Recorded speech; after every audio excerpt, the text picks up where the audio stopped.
T20 world cup గెలుచుకున్న భారత జట్టు ఇప్పుడు జింబాబ్వేతో టీ20 సిరీస్ని స్టార్ట్ చేసింది.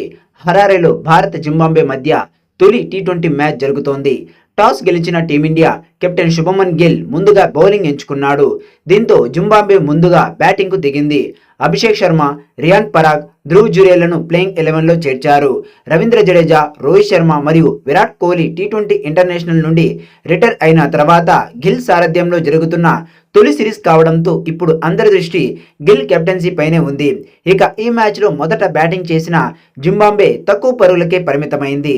టీమిండియా యంగ్ బౌలర్లు విజృంభించడంతో జింబాబ్వే 115 పరుగులు మాత్రమే చేసింది. టీమిండియా స్పిన్నర్ రవి బిష్ణు దెబ్బకి జింబాబ్వే ఆటగాళ్లు వణికిపోయారు. 4 ఓవర్లో కేవలం 13 పరుగులు ఇచ్చి 4 వికెట్లు తీశాడు. అందులో ఒక మెయిడిన్ ఓవర్ కూడా ఉంది. ఇక వాషింగ్టన్ సుందర్ కూడా 2 వికెట్లు తీసి ఆకట్టుకున్నాడు. ముఖేష్ కుమార్, ఆవేష్ ఖాన్ తొలి వికెట్ తీశారు. ఇక జింబాబ్వే జట్టులో 5 మంది ప్లేయర్స్ మాత్రమే రెండంకెల స్కోర్ చేశారు.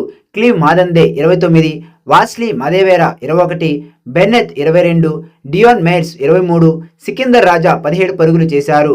మిగతా వారు అంతా అలా వచ్చి ఇలా వెళ్ళిపోయారు. జింబాబ్వే ఆటగాళ్లలో 4 బ్యాటర్లు డకౌట్ అయ్యారు.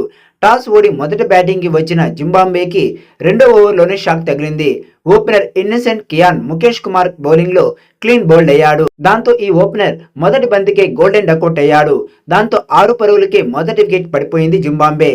కానీ తర్వాత వచ్చిన బెనెత్, డియాన్ మేయర్స్ కాసేపు ఆదుకునే ప్రయత్నం చేశారు. 2వ వికెట్కి 34 పరుగులు జోడించారు. బెనెత్ 15 బంతుల్లోనే 5 ఫోర్లు కొట్టి ఆకట్టుకున్నాడు. కానీ ఈసారి 22 పరుగుల వద్ద రవి బిష్ణు బౌలింగ్లో అవుట్ అయ్యాడు. కానీ మిడిల్ ఓవర్స్లో మాదేవేరా 21, కెప్టెన్ సికిందర్ రాజా 17 పరుగులు చేసి స్కోర్ బోర్డు పెంచే ప్రయత్నం చేశారు. కానీ ఇండియా స్పిన్నర్లు రెచ్చిపోయారు. వరుసగా వికెట్లు సాధించారు. దాంతో 4 వికెట్లు కోల్పోయి 74 పరుగులు చేసిన జింబాబ్వే 90 పరుగులకే 9 వికెట్లు పడిపోయింది. అంటే 16 పరుగుల వ్యవధిలో 5 వికెట్లు కోల్పోయింది. కానీ చివర్లో క్లీవ్ మదందే కాస్త పోరాడడంతో జింబాబ్వే 100 పరుగుల మార్కును దాటింది. క్లైవ్ జింబాబ్వే తరపున టాప్ స్కోరర్గా నిలిచాడు. 25 బంతుల్లో 4 ఫోర్లతో 29 పరుగులు చేశాడు.